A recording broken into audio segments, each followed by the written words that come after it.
1 তাৰিখ নৱেম্বৰৰ পৰা পৰ্বতজৰা সাব ডিভিজনৰ কাজিগাঁৱৰ যে গুৰুধাম আছে গুৰুধামৰ পৰা আৰম্ভ কৰি বিটিআৰৰ শেষ সীমনা গহপুৰলৈকে আমি মটৰচাইকেল চলাই ইউপিপিএল সংগঠনটো মজবুত কৰিবলৈ এটা পাৰ্টিৰ ষ্ট্ৰেংথেনিঙৰ কাৰণে এটা মটৰচাইকেল টুৰ আমি লৈছোঁ। এইটো এটা পৰিস্থিতিৰ মাজত এইটো মটৰচাইকেল টুৰটো ল'বলৈ আমি যোজা চলাইছোঁ বা সিদ্ধান্ত লৈছোঁ। যোৱা 1-1.5 মাহ 2 মাহমান হ'ল আমি অপজিশ্যনৰ ৰোল লৈছোঁ ইয়াতে ইউপিপিএল পাৰ্টি হিচাপে। যেতিয়াৰ পৰা আমি অপজিশ্যনত বহিছোঁ বহুত মানুহে আমাক ফোন কৰি পেলাই কৈ আছে, লগ ধৰি পেলাই কৈ আছে যে যেতিয়াৰ পৰা আপোনালোকে চৰকাৰত নোহোৱা হ'ল তেতিয়াৰ পৰা আমাৰ অঞ্চলত পূজাৰ নামত বহুত মানে জুৱাৰ খেল, মদ ভাঙৰ এটা কালচাৰ আৰু এটা আনৰিয়েলি চিটুৱেশ্যন ইয়াতে ক্ৰিয়েট হৈছে বুলি আমাক কৈছে। আপোনালোকে দেখিছে ৰিচেণ্টলি কোকৰাঝাৰ আৰু চালাকাটিৰ মাজত ৰেলৱে ট্ৰেকত IED বম ব্লাষ্ট হ'ল। তাৰপিছত কোনোবা এজন মাওইষ্ট কেডাৰক এনকাউণ্টাৰ কৰি ইয়াতে মাৰা হ'ল। আৰু যোনটো ছাবষ্টেন্স এবিউজৰ ৰেড আপোনালোকে দেখিছে ৰিচেণ্টলি গৌৰাং নদীত 2জন ল'ৰাই কি কাৰণত নাজানো 2জন সৰু ল'ৰা ইয়াতে মৰি থাকিলে, নদীত ডুবি পেলাই মৰিছে বুলি কৈছে। এতিয়া কি কাৰণ এইটো ইনভেষ্টিগেটিং এজেঞ্চি বা ল' এনফৰ্চিং এজেঞ্চি বেছি ভালকৈ গম পাব। তো বিভিন্ন কাৰণত আমি মটৰচাইকেল টুৰটো লৈ আছোঁ। প্ৰথম উদ্দেশ্যটো আছে যে আমি ইউপিপিএল সংগঠনটো ভিতৰৰ পৰা মজবুত কৰা, এইটো আমাৰ প্ৰথম উদ্দেশ্য। দ্বিতীয় উদ্দেশ্যটো হ'ল আমাৰ ভাৰতীয় সংবিধানৰ আৰ্টিকেল 280 ইয়াৰ 125th এমেণ্ডমেণ্টটো পাৰ্লিয়ামেণ্টত পেণ্ডিং হৈ আছে। তো ইয়াৰ ওপৰত আমি ইউপিপিএল কৰ্মীৰ মাজত সজাগতা আনাৰ কাৰণে চেষ্টা চলাম। তৃতীয়তে আমাৰ বিটিআৰ চুক্তিৰ দ্বাৰা দি আমাৰ বিটিআৰৰ যে 40টা সমষ্টি আছে এই 40টা সমষ্টিটো 60টা সমষ্টিলৈকে বঢ়োৱাৰ কাৰণে যি ডিলিমিটেশ্যন প্ৰচেছ এই ডিলিমিটেশ্যন প্ৰচেছটো পেণ্ডিং হৈ আছে। গতিকে আমি 40টাৰ পৰা 60টা সমষ্টি এতিয়া আমাৰ সময় আছে, আমাৰ নিৰ্বাচন হৈ গ'ল। নেক্সট নিৰ্বাচন আমাৰ 2030 চনত হ'ব।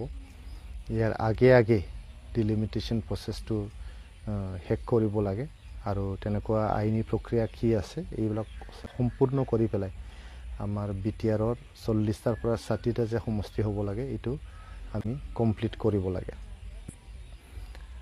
আৰু আমাৰ বিটিআৰত 2020 চনত বিটিআৰ চুক্তিৰ পিছত প্ৰমোদ বড়ো ডাঙৰীয়াৰ নেতৃত্বত যি ইউপিপিএলৰ চৰকাৰ চলিল, এই চৰকাৰৰ সময়ত চৰকাৰৰ যে মানে ডিউৰেশ্যন আছে এই ডিউৰেশ্যনত যে শান্তি স্থাপন কৰিব পাৰিলে 40-50 বছৰ ধৰি আমাৰ বড়োলেণ্ড অঞ্চলত এটা অশান্তিৰ এটা পৰিৱেশ আছিল, হিংসাৰ দাবানল আছিল, ইয়াতে ভয় আশংকাৰ এটা পৰিৱেশ আছিলে, জাতি জনগোষ্ঠীৰ মাজত ইয়াতে মতভেদ আছিলে, মিলন নাছিল, সকলো মানে সমস্যাবোৰ হিংসাৰ যে পৰিস্থিতি এইবিলাক শেষ কৰি পেলাই প্ৰমোদ বড়ো ডাঙৰীয়াৰ নেতৃত্বত ইউপিপিএলৰ নেতৃত্বত বিটিআৰ অঞ্চলত যে শান্তি স্থাপন হৈছিল এই শান্তিটো যাতে চিৰযুগমীয়া হয়, চিৰস্থায়ী হয়, এইটোৰ কাৰণে আমি এই মটৰচাইকেল টুৰটো লৈছোঁ।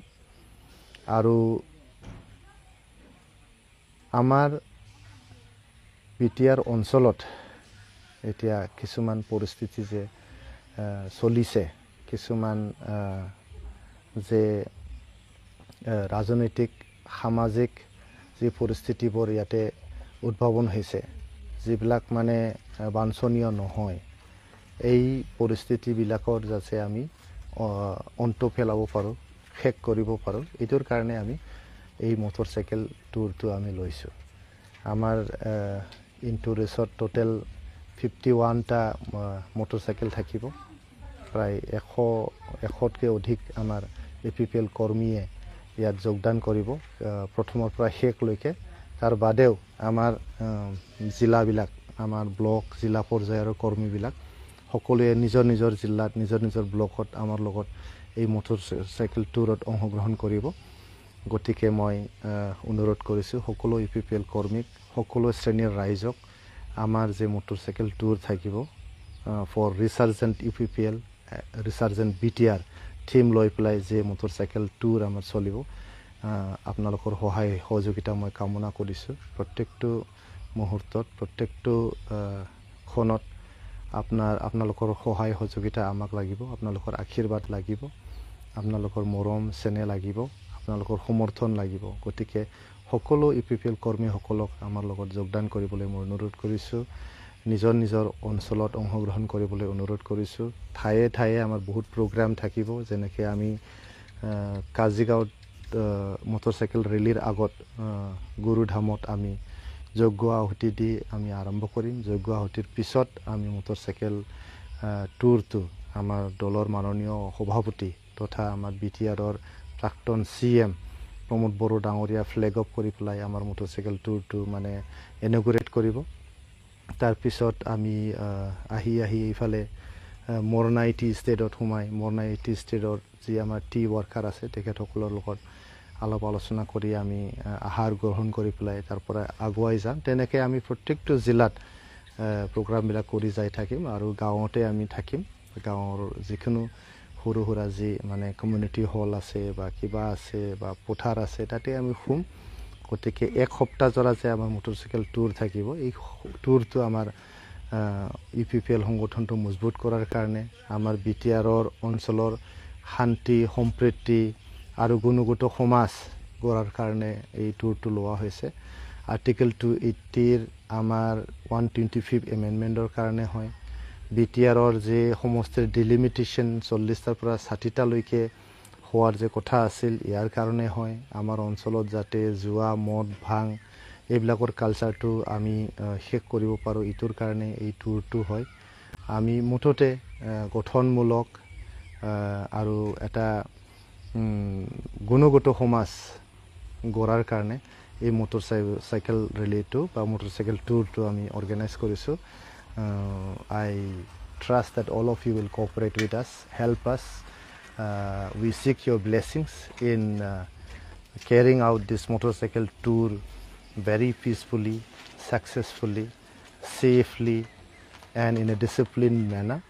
And I am sure that all of you will cooperate with us, extend your helping hand to us, and you will join us wherever it is possible for you, wherever it is convenient for you. So with request to all of you, appeal to all of you for help, cooperations, and all kinds of suggestions. Thank you so much.